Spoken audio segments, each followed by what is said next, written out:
Good morning, everybody. It is disgustingly smoky out today. From what you see now, where that yard is not quite half a mile, probably 3/8 of a mile. And you can make it out. You can actually see a little bit of trees just beyond it. But this morning at like 5:15, I looked outside and it was just disgusting. Dad said he was about the same when he got outside. I was eating cereal. He was out and about, but he said you couldn't see a quarter mile. And like right now, it smells like someone's having a campfire like right there.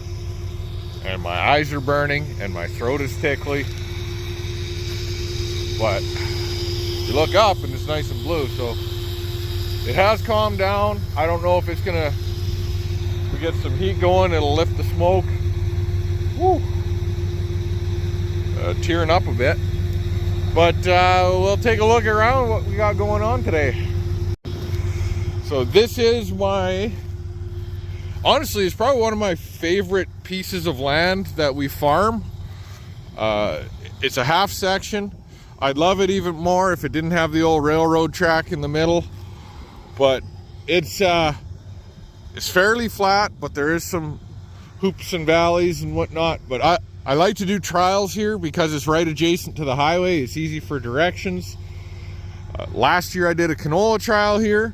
This year I did an informal trial where I did the variable rate swap maps. And boy did I like it. Seems to be performing very well. We probably, had we had a rain towards the end of June, like an inch and a half over a couple of days, I have very little doubt this would have been a triple digit crop. It's probably flirting with 70 right now. And a lot of the top kernels they just ran out of moisture and they never filled. You're seeing it everywhere. Some of our stuff down south, my last field, I'll touch on that later actually. But this morning, yeah, that smoke's getting to me. We got a couple problems. Where to start? Well, we'll start here. On Dad's combine, he had a couple times yesterday where he was unloading on the go and then the auger just suddenly stopped running. And then he'd tap it and it would go again. And then he had it start where it wouldn't let him unload at all. And another time and then it wouldn't even let him, the one time, I guess he emptied and then it wouldn't let him bring the auger back in. And the last one last night around 10:15, 10:30, that's as far in as the auger would come. So about 20% out. On this one last year, we had an issue where it wouldn't unload. Now, you'd hit the button to start the auger, nothing would happen. The clutches wouldn't engage. It would and then stop. Like, it would, the PTO, or not PTO, but the hydraulics would send power there and nothing would happen. So I was really focused on that because there was a solenoid in there. I think if we go back a year, there's a video of me doing it where I put a tiny little thin piece of tin in to make the points fit better, and it's been running good ever since. Well, I was really focused on that. I'm sitting there scratching my head and I said, well, it can't really be that because you would hear it try and unload. And he said it's not doing that.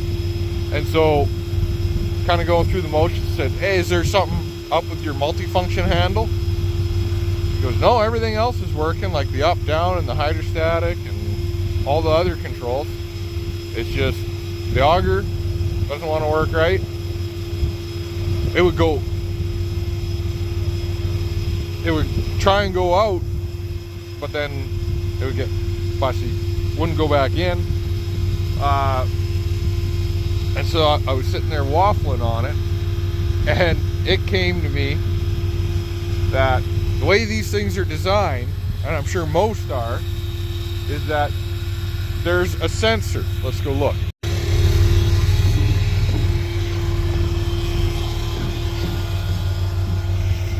So there's a sensor right here, and that little plate goes over the sensor, and it's a different design than what's on mine. I think this is a better design. And what happens is when that sensor's blocked, it makes sure it does three things. It stops the auger from trying to come in any further, so it shuts off the circuit for the hydraulic out of that. Number two is it does not allow the auger to run when it's in. That's just in case somebody hits the wrong button. And number three, which differs from mine, you'll notice the spouts are different. It returns the spout to the near transport position, which is almost straight back. And that's just one of the settings. You can have it leave wherever, like say you left it pointed down. Anyways, you can tell it where you want it to stay, but what was happening is it wouldn't try and come down, and it would go out and not want to come back in. So I deduced that there's something wrong with this sensor. And Dad said that when he was playing with it last night, he could just tap it and make it go. So we're going to change that this morning before we fire anything up, because that's going to be a gazillion degrees and you don't want to be climbing over it. I've done it. You end up getting branded. It's not a lot of fun. So Dad's on his way to Windthorst for that sensor. Now, the problem we're having with my 8230 is you'll be going across the field. Oopsie.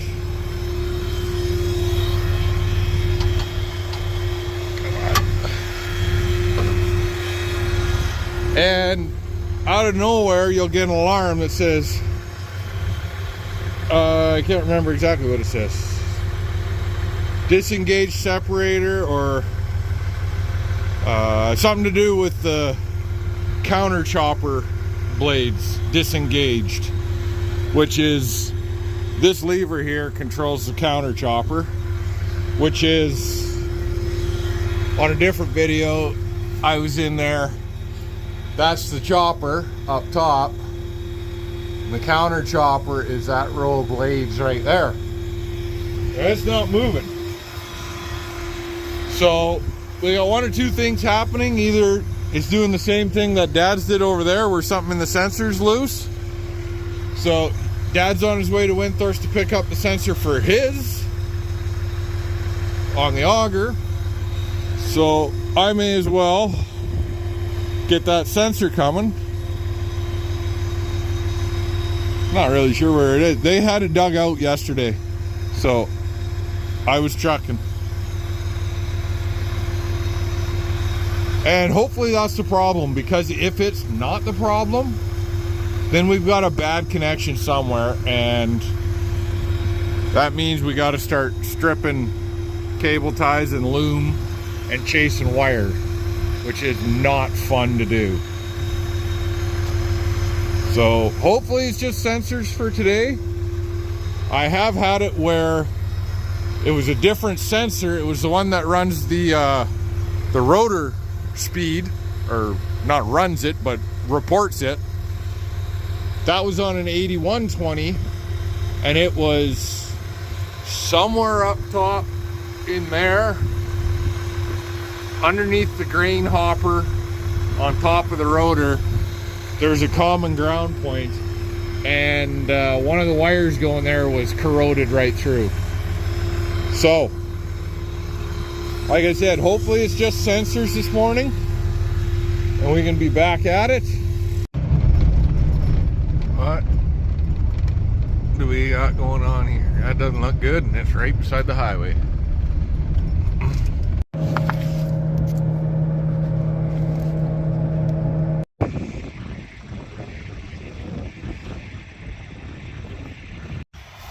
Yeah, so back up to yesterday, we were having sensor issues on both combines. Dad's combine, the sensor fixed right away. My combine, it did not. We ran it anyways, and this morning Zach and I were over doing some volunteer work at the curling rink, and Dad dug in and he seems to have found the issue with the sensor. He went and he tried for a few acres. He said it worked fine. I haven't asked since because I really don't want to know. And I'm on the way out here, and Dad goes, yeah, I just got to investigate some smoke off my combine. And I said, smoke and combine is never a good thing. So he was working on the other combine all morning, tracing electrical, and goes and he fires this guy up, just lets her warm up when he was testing the other one. And he said he got back and it was smoking, so he pulled it out onto the road and he whipped everything open and started looking around, and he said it was coming off the right side of the machine, so he started looking in there, and it was a bluish, dark bluish color. So starts looking around and he finds, well, it's missing an alternator belt. And that's about the time when I showed up. And I said, well, I climb in the back, which is a horrible spot if you're 6'4" and 220 pounds. It's not my 7th circle of hell, but it's probably in the 3rd or 4th. And I said, it's not missing a belt. It cooked the belt. So we found out that we had a seized idler. And the other one, well, isn't in very good shape either. Now, where things get really frustrating is not that we could have fired this up at 8 in the morning. That's the kind of stuff that you never know, and you would have had a couple hours to deal with it. No, we fire it up at 11 once the crop's good and dry, because we got a little bit of rain last night. And we do whatever we got to do. What drives me wild is that idler that's seized, it's hanging below the edge of the harmonic balancer on the combine, like right on the main crank. And you can get it out. I shouldn't say out. You can, dust. You can back it out about that much. And then the bolt head dead ends up against the back of that balancer. So we're waiting on hearing how much, are we able to back that off, and what's the torque spec on it. But Dad's running for parts. I'm trying to loosen everything else off so that we can get there. Yeah, Young's had all the parts. I wish they had some patience for me because I'm running thin right now. Well, this is where we gotta climb into. See, the turbo's right here. It's finally cool enough to touch. When I first climbed in, very warm. So this will take about 3 minutes for me to wiggle and climb into the right spot. And usually takes about a minute to get out. So, fan belt's off. Get out of the way. Air conditioner belt is off, except this is the idler that's seized. It's just spinning on the bolt right now. That's just a washer. It's hitting on the harmonic balancer. So hopefully we can get the bolts out of here loose enough that we don't have to take the whole thing off, because God, it's going to be just a nightmare to get it repositioned, get a bolt in while somebody's holding from the other side. But yeah, you can see the bolt head right there. She's jammed. Well done. Well, we finally got her off.